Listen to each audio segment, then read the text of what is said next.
Hello friends, मेरा नाम है शुभम और आप सभी को स्वागत है हमारे नए यूट्यूब चैनल स्टडी विथ एनआईटीएंस में। मैं खुद एक एनआईटीएन हूं और मैं एनआईटी रायपुर से बीटेक हूं इलेक्ट्रिकल इंजीनियरिंग में। तो जैसा कि मैंने आपको प्रॉमिस किया था कि आज से हम लोग जो है यूट्यूब चैनल पर जो हमारी जो प्रीवियस सीरीज चल रही थी दिल्ली सल्तनत के रिगार्डिंग, उसको कंटिन्यू करेंगे। मैंने ऑलरेडी काफ़ी सारे लेक्चर बना दिए हैं दिल्ली सल्तनत के। अगर आपने नहीं देखा है तो आप ऊपर जाइए आई बटन पे, आपको वीडियो का लिंक मिलेगा। आप लिंक पे टैप करके पहले उन वीडियोस को देखिए, उसके बाद इस लेक्चर में आएंगे तो आपको चीज़ें ज़्यादा क्लियर होंगी। ठीक है, तो जहाँ से हमने लास्ट लेक्चर छोड़ा था वहीं से मैं कंटिन्यू करूँगा और इसके बाद जो है जल्दी जल्दी मैं वीडियो कंटेंट आपको प्रोवाइड करने की कोशिश करूँगा। अगर आपका सपोर्ट बना रहे तो वीडियो में जितना ज़्यादा व्यू आएगा, जितना ज़्यादा लाइक शेयर सब्सक्राइब होगा, उतना ज़्यादा जल्दी जल्दी मैं वीडियो लेक्चर आपको प्रोवाइड करूँगा।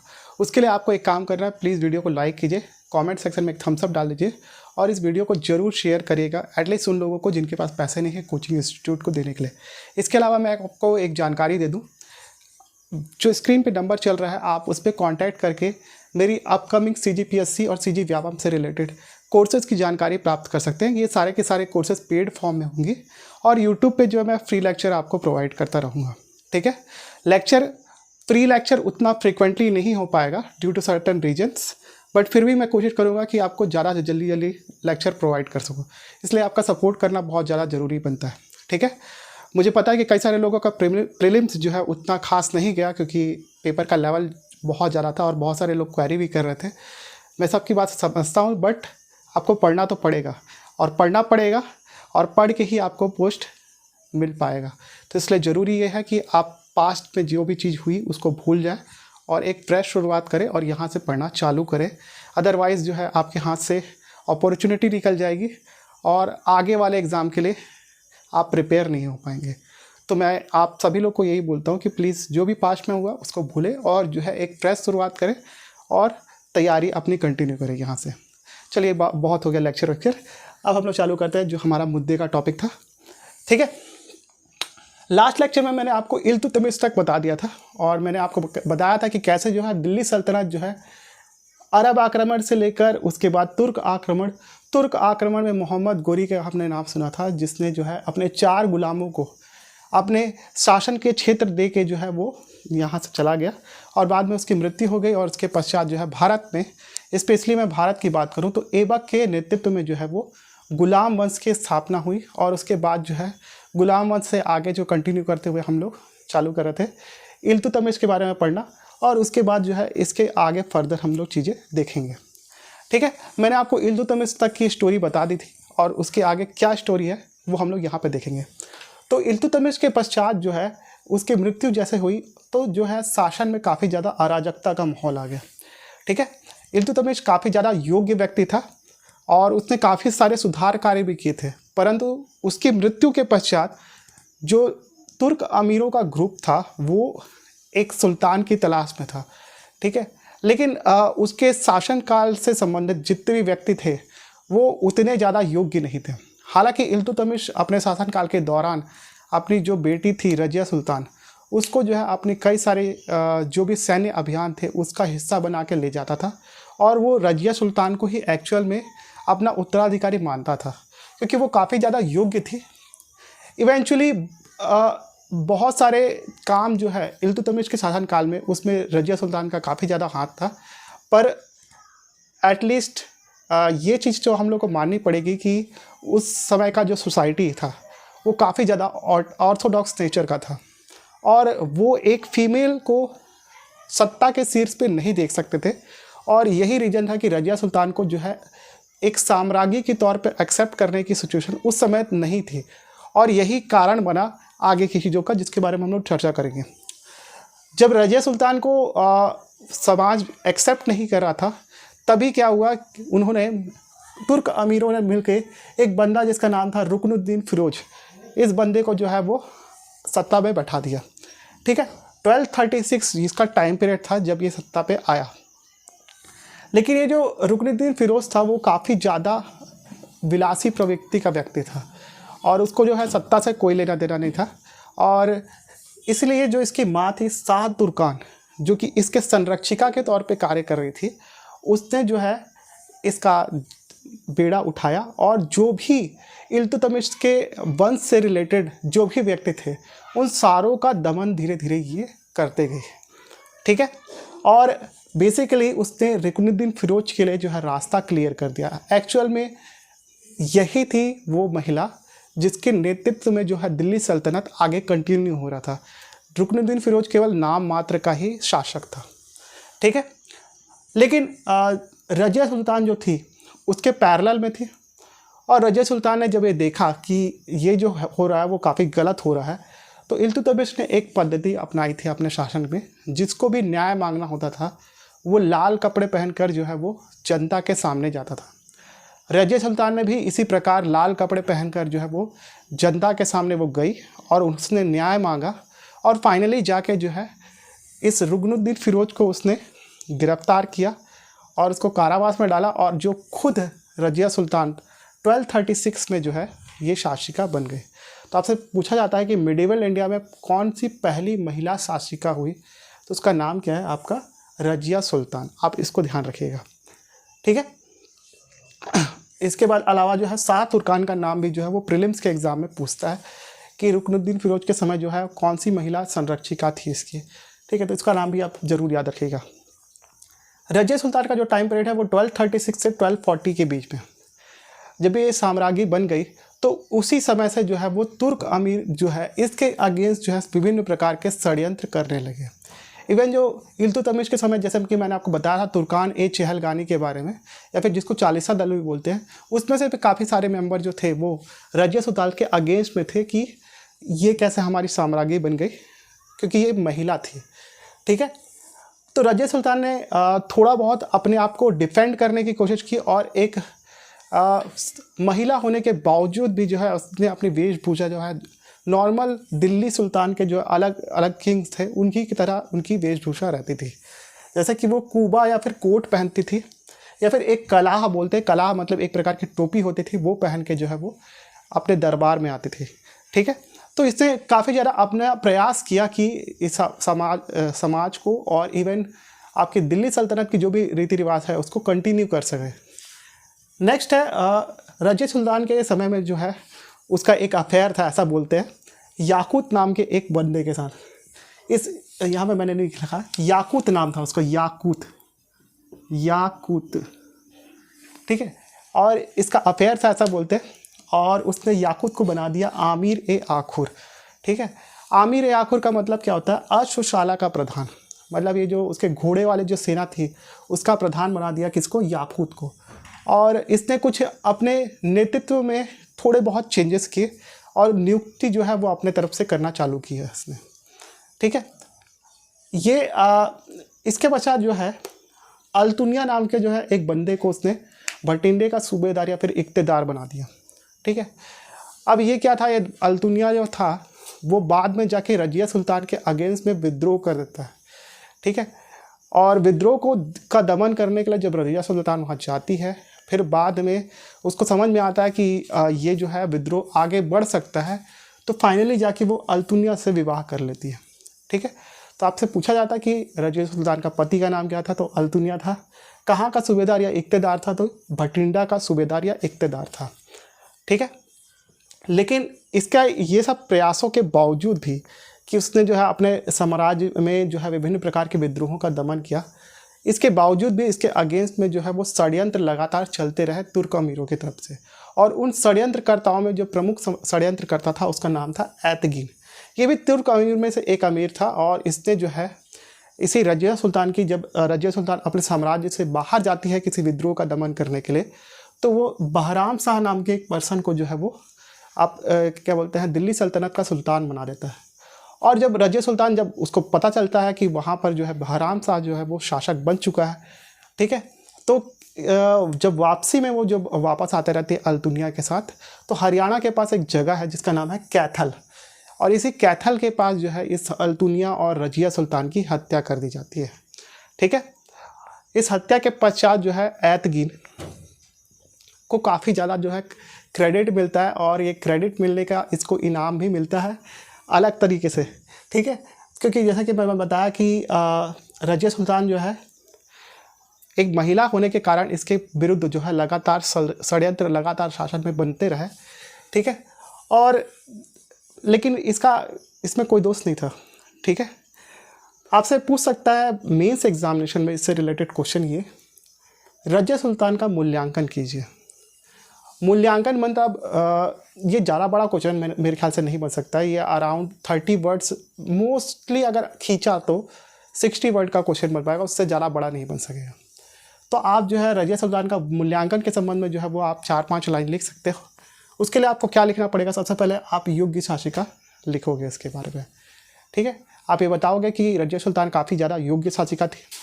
उसने जो है इल्तुतमिश के पश्चात जो समाज में व्याप्त जो अराजकता की सिचुएशन थी उसको कंट्रोल किया। जो भी उसके खिलाफ जो है षड्यंत्र वगैरह हो रहे थे उसको काफ़ी हद तक इसने सप्रेस किया।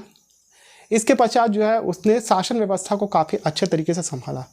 इवन इल्तुतमिश के समय भी जो है इसने उसके अनेक शैल्य अभियानों को जो है वो खुद लीड किया, ठीक है। लीड नहीं किया मतलब उसके साथ में वो सहयोगी के रूप में रहती थी, ठीक है। तो आप इस तरीके से रजिया सुल्तान के बारे में बता सकते हो कि ये काफ़ी ज़्यादा योग्य शासिका थी, ठीक है। पहला इसके में ये पॉइंट आप डाल सकते हैं। सेकंड पॉइंट है कुशल कूटनीतिज्ञ। मैंने आपको अभी थोड़ी देर पहले बताया कि अल्तुनिया से जो है उसने विवाह किया, ये देखते हुए कि भटिंडा में जो है वो उसके खिलाफ विद्रोह पनप रहा है और अगर वहाँ पे विद्रोह हो गया तो फिर बाद में इसको दिक्कत हो सकती है। तो इसने अपने दूरदर्शिता का परिचय देते हुए क्या किया, अल्तुनिया से जो है विवाह कर लिया, ठीक है। तो इसकी राजनीतिक दूरदर्शिता को ये बताता है। इस तरीके से आप कंक्लूड कर सकते हो कि रजिया सुल्तान जो है वो एक कुशल शासिका थी और एक कुशल कूटनीतिज्ञ थी। इसके अलावा भी अगर आपको कोई पॉइंट मिलता है तो आप इसको यहाँ पे ऐड ऑन कर सकते हो, ठीक है।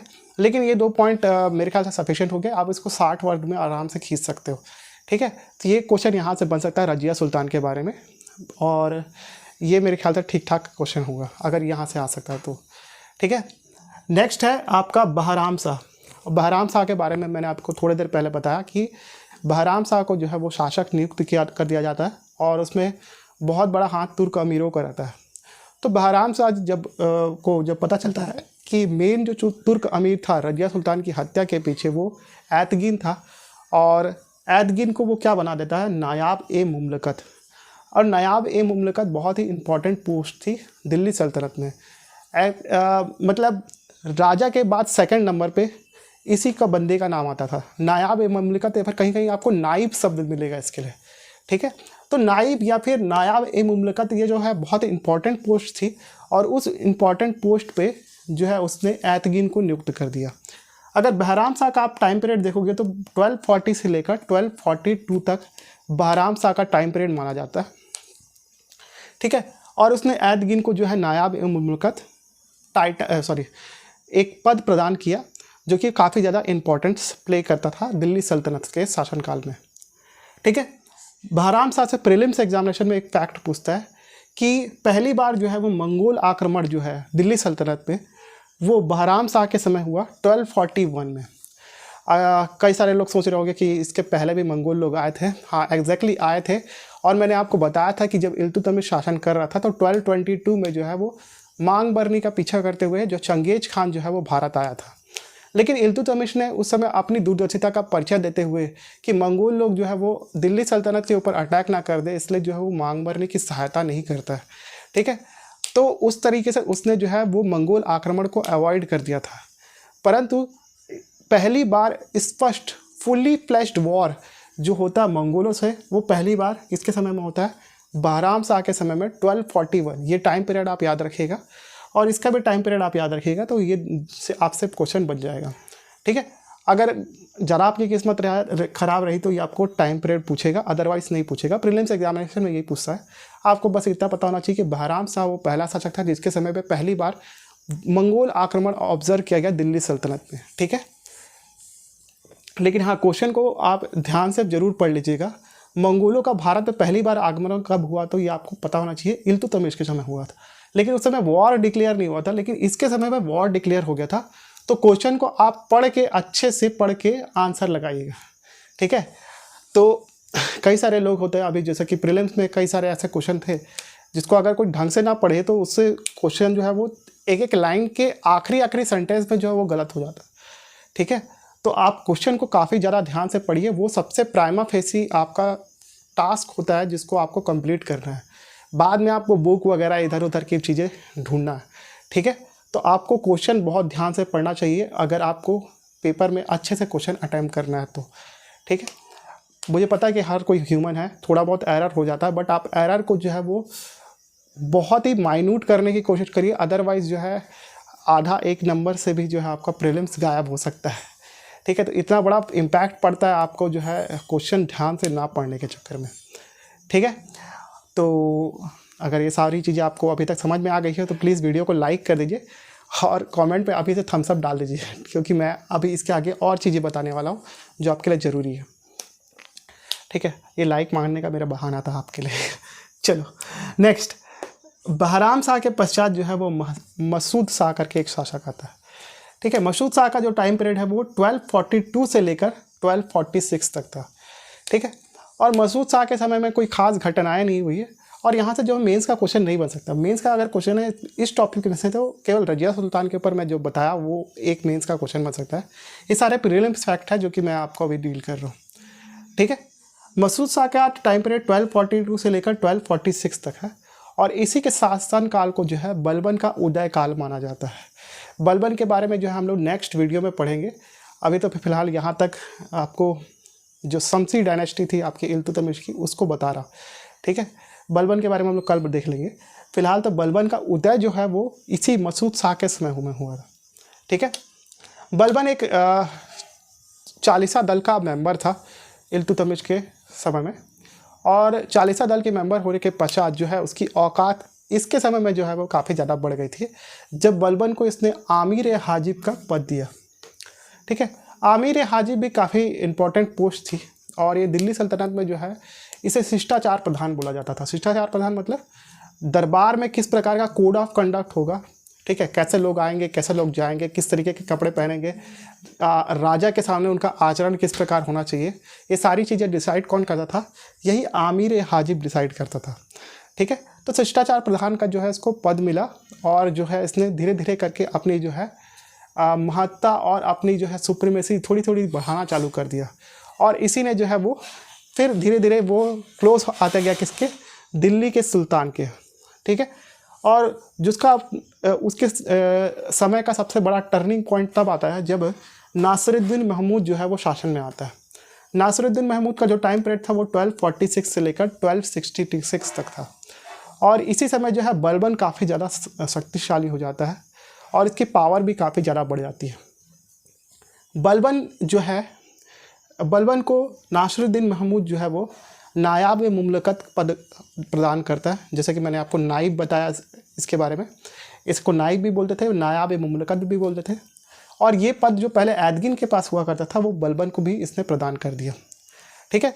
अब बलबन को जैसे ये पद मिला उसके पश्चात जो है इसने और ज़्यादा डोरे डालना चालू किया सुल्तान के ऊपर। तो उसने सबसे पहला काम किया ये किया कि इसने अपनी पुत्री का विवाह जो है वो सुल्तान से कर दिया। इस प्रकार वो सुल्तान का समधी हो गया, ठीक है। खुश होकर सुल्तान ने जो है इसको उलूग खान की उपाधि दे दी, ठीक है। उलूग खान की उपाधि प्रदान कर दी, और 1266 में ऐसा बोलते हैं कि मिनहाज उस सिराज की जो पुस्तक है जिसके बारे में मैंने आपको बताया था, तबाकत ए नासरी, जो कि आपके इल्तुतमिश से लेकर आपके नासिरुद्दीन महमूद तक के इतिहास को वर्णित करती है। उस बुक के अनुसार और बाकी कई सारे इतिहासकारों के मतों के अनुसार ये है कि बलबन ने जो है इसी नासिरुद्दीन महमूद को एक दिन टपका दिया, और उसने क्या किया, इसके खाने में जहर मिला के जो है से मार डाला, ठीक है।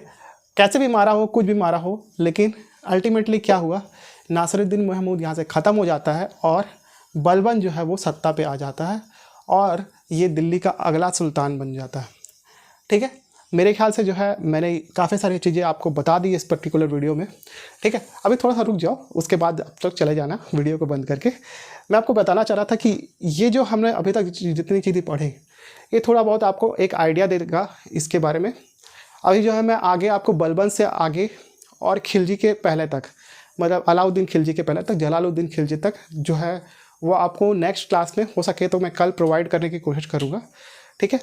अगर आप इस वीडियो पे ज़्यादा से ज़्यादा व्यू लेके आते हैं तो उसके लिए आपको एक काम करना होगा, प्लीज़ वीडियो को लाइक कीजिए, कमेंट में एक थम्स अप डाल दीजिए, शेयर करिए इस वीडियो को अपने दोस्तों के बीच में, और इसके अलावा जिनको मुझसे पढ़ना है वो स्क्रीन पे दिए हुए नंबर पे से मुझे कांटेक्ट कीजिए, और ज़्यादा से ज़्यादा सब्सक्राइबर बनाइए यार, अभी तो सब्सक्राइबर ज़्यादा बने नहीं है मेरे, और मैं वीडियो कंटेंट भी डाल नहीं रहा था, ठीक है। तो अगर आप थोड़ा बहुत सपोर्ट करते हैं तो हमारा सब्सक्राइबर बेस बढ़ेगा और मैं आपको और ज़्यादा कंटेंट प्रोवाइड करता रहूँगा, बिल्कुल 100% निःशुल्क, ठीक है। तब तक के लिए मिलते हैं हम लोग नेक्स्ट क्लास में। तब तक के लिए thank you so much for watching this video. Have a good day.